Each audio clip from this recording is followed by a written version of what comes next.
Monday, April 18th, 2022. The time is 11 a.m. This is a special meeting agenda to discuss or actually hear about our Idaho Office of Emergency Management. Attending our commission is Duncan Brooks and Filios. Any changes to the agenda? Hearing none. First business item, and we welcome Jay Baker from the Office of Emergency Management in Idaho, and of course our own Tiffany, who heads the Kootenai County Office of Emergency Management. So, Jay, you are announcing a retirement, are you? Yes, this is my last week to be working for the Idaho Office of Emergency Management. My last day will be Friday. My actual last day of employment is the 29th, but I'm going to be on leave next week and wrapping some things up. I'll actually attend the Kootenai County Emergency, or LEPC, the Local Emergency Planning Committee meeting, and then I'll wrap up things in my office for a couple hours. But basically, this Friday is my last day. I provided to you a list of points of contact. I provided that to Thank you. Tiffany. What's going on with my position is I announced my retirement about 3 months ago, and Director Ritchie went through a pretty good process to advertise that position, and had hoped that there would be someone from internal within the organization who would want to transfer for promotion to North Idaho.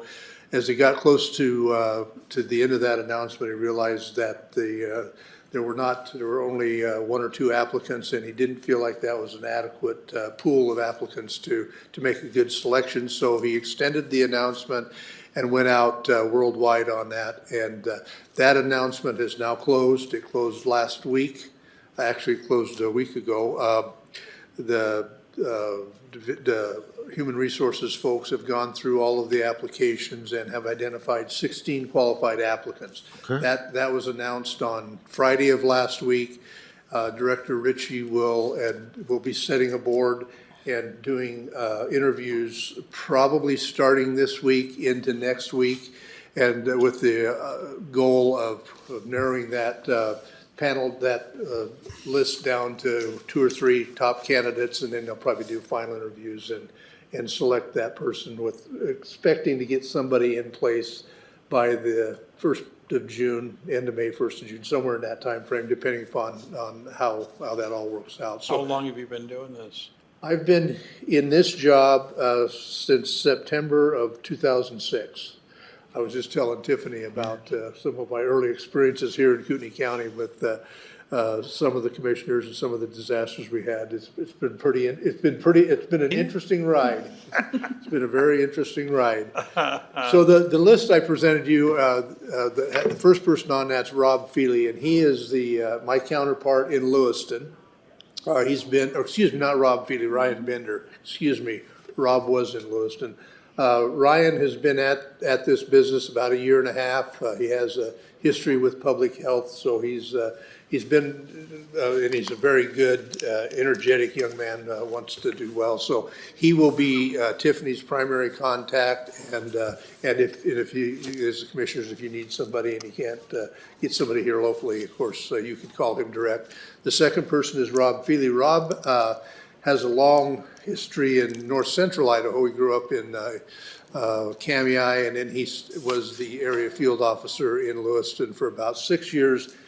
When the position opened up back in Boise, he wanted to move back there. His family, his wife's family is there in Boise, so he moved back to Boise, and we hired Ryan to backfill him in Lewiston. So Rob has been around quite a while, and he's got quite a bit of experience. So if Ryan can't help you, Rob will. And then, of course, if you get into a situation where nobody's available, then of course you'd have an emergency, you're welcome to call Director Ritchie. That's not necessarily our first routine call, but the last name I put on there was my contact. I'll tell you what, if you get in a bad situation and you can't figure it out, nobody will talk to you, I'll talk to you. I don't know if I'll be able to do anything, but I'm more than happy to talk to anybody on that. So that's kind of how we expect things to go for the next month. I do want to say, and I just want to, before I leave, I want to compliment you all on your emergency management staff, your emergency management organization in Kootenai County. It's been, if not the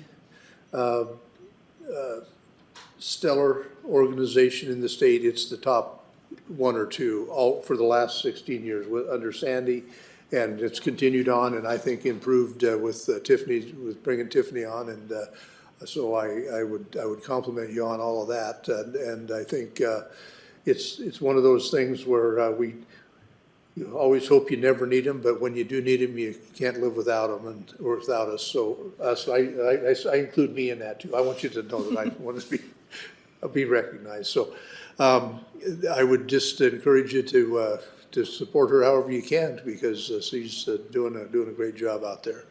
I was telling her about, I'll tell you this story. The first time I sat in front of the Kootenai County Board of Commissioners, it was Todd Tondy, Rick Curry, and Rich Piazzo sitting in the desk.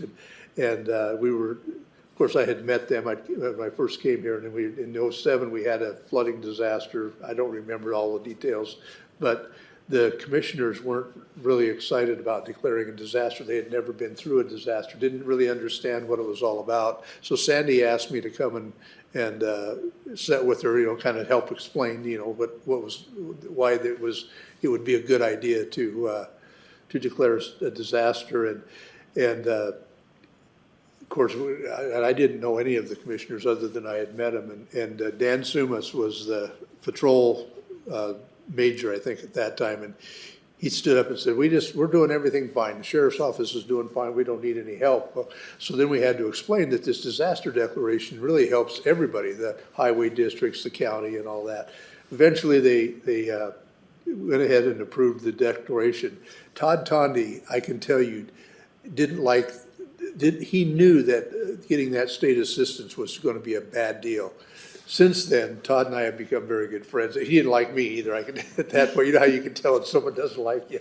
We've become very good friends, and I've used him to even buy and sell real estate over the years. So it's always a growing experience, and it's been a great experience for me. And of course, the end result of that disaster declaration, I think the county got a check for about $280,000. And East Side Highway District, we rebuilt the Blue Lake Road, and it was about 1.8, I think. So it ended up being a pretty good deal for everybody there. And then after that, it was interesting, all of those guys didn't like me. So you give people money, they like you, I guess. Barring your questions, once the person is selected to backfill me, I believe, I'll tell you what, Director Ritchie had intended, if he had somebody in place this week, he'd come up and we would actually bring the new person around for introductions, so you would actually meet that person. Obviously, because there's not a person in place, my expectation would be that Director Ritchie will be asking for another meeting with you all to bring the new area field officer around, and so you all can meet them and have any questions. He will want to, as he's done the meet and greets in the last year or so. We came around, gosh, what was that? Is that about this time last year?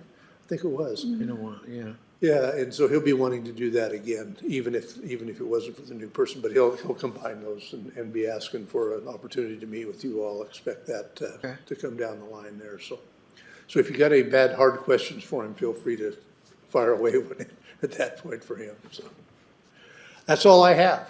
Wow. There's no questions. Tiffany, did you want to add anything? Well, no, I just want to say that we've been very thankful for the relationship with Jay throughout the years. He's been a great mentor to me, and we're going to miss him greatly. But if his absence isn't enough, I just want to let you guys know as well, I'll be headed out on maternity leave in about 3 weeks or so. So thank you. So in my absence, Lieutenant Will Klinkafis will be the point of contact, and my staff is still able to, and I'm still available via phone and stuff. I'll still be in the area, but we'll be taking on that new challenge of raising a little one. But we are excited about that, and we are anxious to see who replaces Jay, because our relationship with IOEM is extremely important to us. Absolutely. Yeah. Yeah, we've had a couple of challenges in the last 5 or 6 years. Yeah. Right? 17, we had the flood, Yep. and then the pandemic. 2020, yeah. Yeah, and then Wind. the air windstorm. We had the windstorm, yeah.